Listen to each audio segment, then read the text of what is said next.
சரி சரி விஷுவல் வருது பார்த்துக்கோங்க.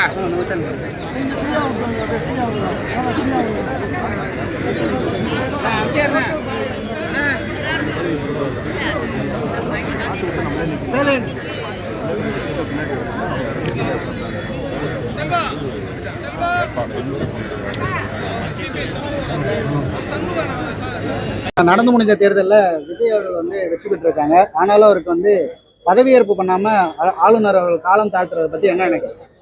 இது வந்து பார்த்தீங்கன்னா ஒரு ஜனநாயக படுகொலை. பல பேர் வந்து பார்த்தீங்கன்னா என்ன சொல்றாங்கன்னா, அந்த ஃப்ளோர் டெஸ்ட்ன்றது சட்டமன்றத்தில் தான் பண்ணணும். ஆனால் வந்து ஆளுநர் வந்து நான் கடிதம் கொடுத்தாதான் நான் வந்து உங்களை வந்து பதவி பிரமாணம் பண்ணி வைப்பேன் அப்படின்றது வந்து பார்த்தோன்னா எல்லாரும் ஜனநாயகவாதிகள் சொல்ற விஷயத்துல வந்து இது ஒரு தவறான கருத்து.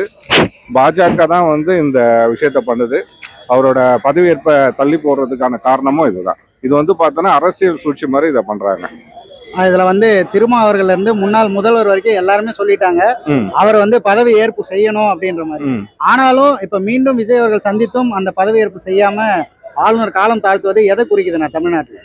ஆளுநர் வந்து அவரோட பணிகளை செய்யாம பிஜேபியோட ஏஜென்ட்டா செயல்படுறாரு அப்படின்றது வந்து குறிக்குது. அடுத்து வந்து இப்ப விஜய் அவர்களுக்கு வந்து இப்ப பெரும்பான்மை வேணும் அப்படின்னும் போது என்டிஏ பக்கம் போகாம மதசார்பற்ற கூட்டணியில இருந்து ஆளுங்க தேடிட்டு இருக்காரு.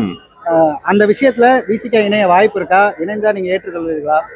இப்ப அவர் வந்து பாத்தீங்கன்னா என்டிஏ சைடு போகாம அவர் வந்து பாத்தீங்கன்னா அந்த மதசார்பற்ற கூட்டணி சைடு வர்றதுல இருந்து அவரோட நம்பிக்கை வந்து தமிழக மக்கள்கிட்ட அதிகமாகுது. ஏன்னா வந்து அவர் மதவாத சக்திகளுக்கு எதிராக இருக்காரு. அவர் ஆட்சி அமைக்க தேவைப்பட்டாலுமே நான் மதவாத சக்திகளுக்கு ஆதரவா போக மாட்டேன் அப்படின்றத ஒரு சைலண்டா சொல்ற மாதிரி இருக்கு.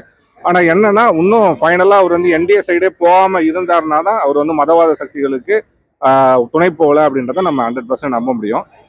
விசிகாவோட ஸ்டாண்டை பொறுத்தவரையும் தலைவர் என்ன முடிவெடுக்கிறாரோ அது பொறுத்து தான் வந்து எல்லாமே.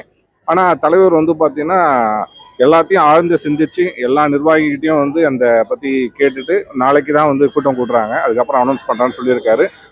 எந்த முடிவு தலைவர் எடுத்தாலும் அதை வந்து நாங்கள் ஏற்றுப்போம்.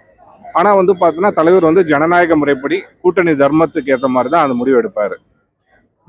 விசிகா தொடங்கினதுல இருந்து ஆட்சியிலும் பங்கு அதிகாரத்திலும் பங்குன்னு கேட்டாங்க.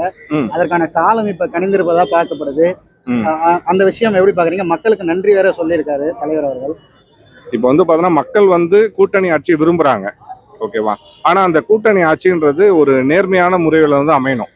நாம வந்து பாத்தீங்கன்னா இப்ப இந்த டைம்ல எக்ஸிட் எலெக்ஷன் முடிஞ்ச பிறகு அமைகிற கூட்டணியில ஆட்சி வந்து அவரு தலைவரே வந்து விரும்பல. கூட்டணிக்கு எலெக்ஷனுக்கு முன்னாடியே கூட்டணி கூட்டணி ஆட்சியா அமைஞ்சா நல்லா இருக்கும். அதை தான் வந்து அவர் எதிர்பார்த்து மீன் பண்ணி சொன்னது. இன்னொரு கூட்டணியில இருந்து இன்னொரு கூட்டணிக்கு மாறி போறது வந்து கூட்டணி தர்மமா இருக்காது. அதனால தலைவர் வந்து அது ரிலவெண்டா வந்து அவர் யோசிச்சு தான் முடிவெடுப்பாரு. அது எந்த முடிவா இருந்தாலும் அனைத்து தோழர்களும் ஏற்றுப்பாங்க. நன்றி. நன்றி.